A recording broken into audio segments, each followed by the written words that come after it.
പർദ voting ഒരു അജണ്ടയാണോ? ഇന്നലെ കേരളത്തിൽ നടന്നിട്ടുള്ള ഇലക്ഷനിൽ പല സ്ഥലങ്ങളിലായി കള്ള വോട്ട് രേഖപ്പെടുത്തിയതായിട്ടുള്ള റിപ്പോർട്ടുകൾ പുറത്തു വന്നിട്ടുണ്ടായിരുന്നു. അതിൽ പല വോട്ടുകളും ചെയ്തിട്ടുള്ളത് ഈ പർദ ധരിച്ചിട്ട് വരുന്ന ആളുകളാണെന്നുള്ള റിപ്പോർട്ടുകൾ ഇന്നലെയും ഇന്നുമായി പുറത്തു വന്നുകൊണ്ടിരിക്കുന്നുണ്ട്. ഈ വിഷയത്തിൽ രണ്ട് കാര്യങ്ങളാണ് നമ്മൾ പ്രധാനമായും നോക്കേണ്ടത്. അതിനു മുൻപായി ഒരു ന്യൂസ് കേട്ടിട്ട് വരാം.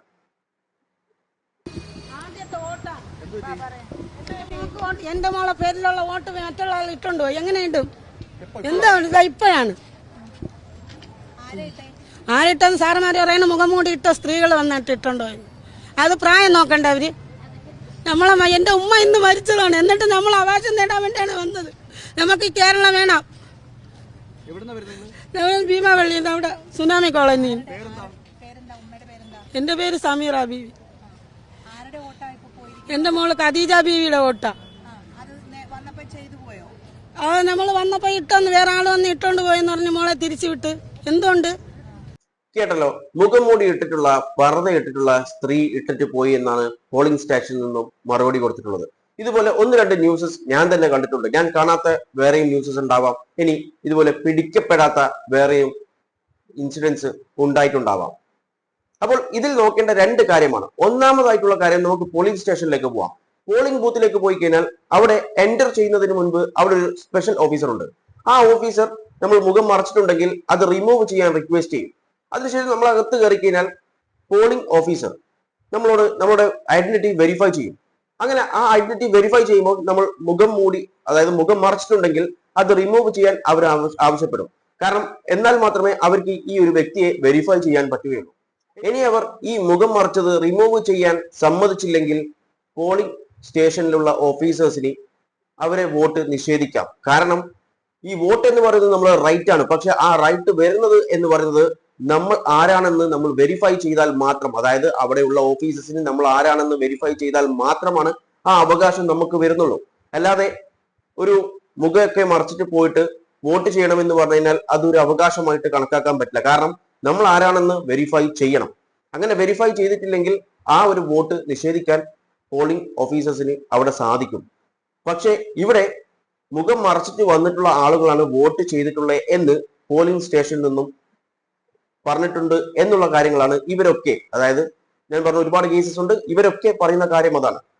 മുഖം കണ്ടില്ല, വെരിഫൈ ചെയ്തു, പോയി വോട്ട് ചെയ്തു. എന്നാൽ പിന്നീട് യഥാർത്ഥ ആള് വന്നു വോട്ട് ചെയ്യാൻ ശ്രമിച്ചപ്പോൾ ഓൾറെഡി വോട്ട് ചെയ്തിട്ട് പോയിട്ടുണ്ട് എന്നാണ് പറഞ്ഞത്. അപ്പോൾ ഈ സംഭവങ്ങളൊക്കെ എങ്ങനെയാണ് സംഭവിച്ചിട്ടുള്ളത്, നടന്നിട്ടുള്ളത്? ഒരാളെ വെരിഫൈ ചെയ്യാണ്ട് എങ്ങനെയാണ് വോട്ട് ചെയ്യുക, വോട്ട് ചെയ്യാൻ സമ്മതിക്കുക? ഇപ്പോൾ ഞാനൊക്കെ വോട്ട് ചെയ്തതാണ്. ഞാനൊക്കെ വോട്ട് ചെയ്യുന്നതിന് മുമ്പ് ആരെങ്കിലും മുഖംമൂടിയൊക്കെ ധരിച്ചിട്ട് വന്നിട്ടുണ്ടെങ്കിൽ പോളിംഗ് സ്റ്റേഷനിലുള്ള ഓഫീസേഴ്സ് കൃത്യമായി പറയും അത് റിമൂവ് ചെയ്യും, ഐഡന്റിഫൈ ചെയ്യണം. അത് റിമൂവ് ചെയ്തിട്ട് ഐഡന്റിഫൈ ചെയ്തതിന് ശേഷം മാത്രമാണ് ഇവരൊക്കെ വോട്ട് ചെയ്യാൻ സമ്മതിച്ചിട്ടുള്ളത്. പിന്നെ ഈ പറയുന്ന ഇൻസിഡൻസ് ഒക്കെ എങ്ങനെയാണ് സംഭവിച്ചിട്ടുള്ളത്? ഇങ്ങനെയുള്ള വിഷയങ്ങൾ ഗൗരവമായി എടുക്കേണ്ട ഒരു കാര്യം തന്നെയാണ്. ഇത് കൃത്യമായ രീതിയിൽ അന്വേഷിച്ച് എവിടെയാണ് വീഴ്ച വന്നതെന്നും ഈ വീഴ്ച ആരാണ് വരുത്തിയത് എന്ന് നോക്കിയിട്ട് അവർക്ക് കൃത്യമായിട്ടുള്ള ശിക്ഷ കൊടുക്കുക തന്നെ ചെയ്യണം.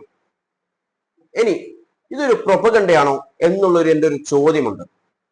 അതായത് ഈ പർദ വോട്ടിംഗ് ഒരു പ്രൊപ്പഗണ്ടയാണോ എന്ന്. നമുക്കറിയാം, ഇന്ത്യയിൽ പല ഭാഗത്തായിട്ട് റൈറ്റ് വിങ് പാർട്ടീസ് ഇവർ പല സ്ഥലങ്ങളും അവരുമായിട്ട് റിലേറ്റഡ് ആയിട്ടുള്ള ആളുകളും പല സ്ഥലങ്ങളിലായി പറയാറുണ്ട് ഹിജാബ് ബാൻ ചെയ്യണം, അതുപോലെ പർദ പബ്ലിക്ലി ബാൻ ചെയ്യണം എന്നൊരു ആവശ്യമായി മുന്നോട്ട് വരുന്നത് നമ്മൾ കാണുന്നതാണ്.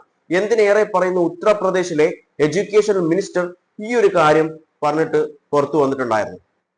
അപ്പോൾ ഇങ്ങനെ ഒരു ഇൻസിഡൻസ് ഉണ്ടാക്കിക്കൊണ്ടിരുന്നു കഴിഞ്ഞാൽ ഈ പർദ ഒരു പ്രശ്നമാണ് എന്ന് കരുതി ഇത് ബാൻ ചെയ്യും. നമുക്കറിയാം, കഴിഞ്ഞൊക്കെ ഇലക്ഷനിൽ, അതായത് ഈ ഇലക്ഷനല്ല, ഇതിനു മുൻപ് കഴിഞ്ഞ ഇലക്ഷൻസിലൊക്കെ ചില ആളുകൾ വോട്ടിംഗ് ബൂത്തിലേക്ക് പോയി വോട്ട് ചെയ്യുന്നത് റീൽസ് ആയിട്ട് എടുത്ത് അത് അപ്ലോഡ് ചെയ്യുന്ന ഒരു പ്രവണത ഉണ്ടായിരുന്നു. അതിനെ തുടർന്നാണ് ഇലക്ഷൻ കമ്മീഷൻ, നമുക്കറിയാം ഈ പ്രാവശ്യം നമ്മൾ വോട്ടിങ്ങിന് പോയപ്പോൾ ഫോൺ ബാൻ ആയിരുന്നു, ഫോൺ എടുക്കാൻ പറ്റില്ല അകത്തേക്ക്. അത് കൊണ്ടുവരാനുള്ള കാരണം ഇതാണ്. ഇങ്ങനെ വീഡിയോ എടുത്ത് പോസ്റ്റ് ചെയ്യുന്നതുകൊണ്ട് കംപ്ലീറ്റ് ബാൻ ചെയ്തു മൊബൈൽ ഫോൺ പോളിംഗ് ബൂത്തിലേക്ക്. പോളിംഗ് ബൂത്തിൽ മാത്രമല്ല, പോളിംഗ് ബൂത്തിന്റെ 100 മീറ്റർ ചുറ്റളവിൽ മൊബൈൽ ഫോൺ എടുക്കാൻ പാടില്ല എന്നാണ് ഉത്തരവ്.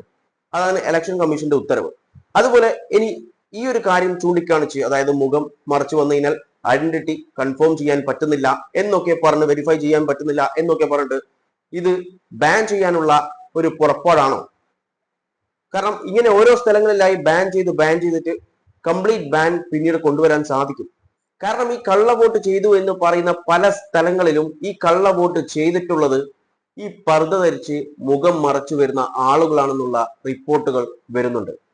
അപ്പോൾ ഇതൊരു പ്രൊപ്പഗണ്ട പോലെ എടുത്ത് പ്രചരിപ്പിച്ച് അവസാനം ബാൻ ചെയ്യാനുള്ള ഒരു പുറപ്പാടാണ്. ഇനി പ്രൊപ്പഗണ്ട കാര്യങ്ങളൊക്കെ അവിടെ ഇരിക്കട്ടെ.